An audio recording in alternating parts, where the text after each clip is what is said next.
Yusuf Kayugano w'emyaka 36 enzarwa ya Masaka Yaasindika mu Nkomo kumara emyaka 10 ahabwo kushobya aha mwana w'emyaka 14 kandi wabire natura na Antom Baraksi ekyamurigiremu kutandika kweguza.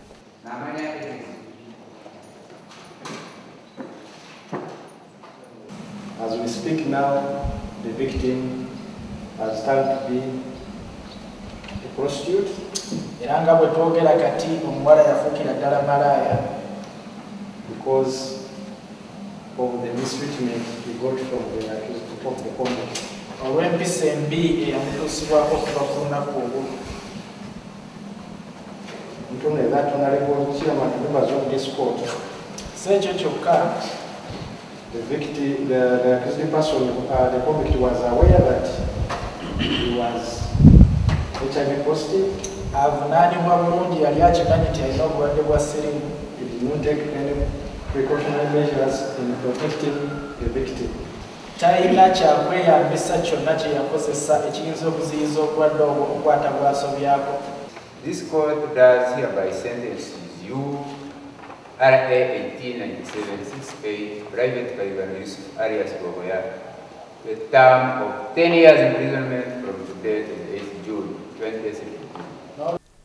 Edwin Nahamya w'emyaka 29 enzarwa ya Bushenyi nawe Yaasindika mu Nkomo kumara emyaka 2 ahabwe kwehumuza ku rugo mahe atashabiririsa. The convicts go home and continue this agriculture. Nasaba koteji yamurekure azomucyara kumiza mu buhinji bwe.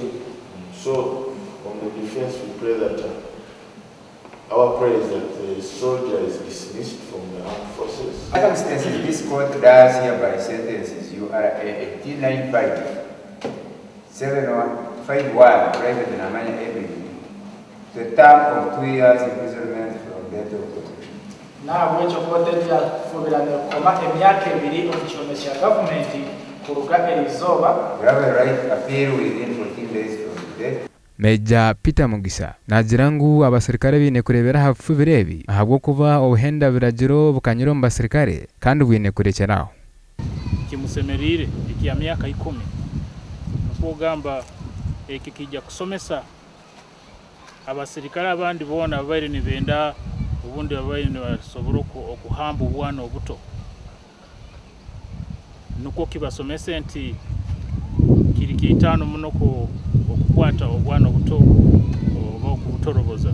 Abasirikare bashobora kurekeraho kutwara amateko mu ngaro biti kitari ekyo nibakuvunanwa nk'amateko gakuragira.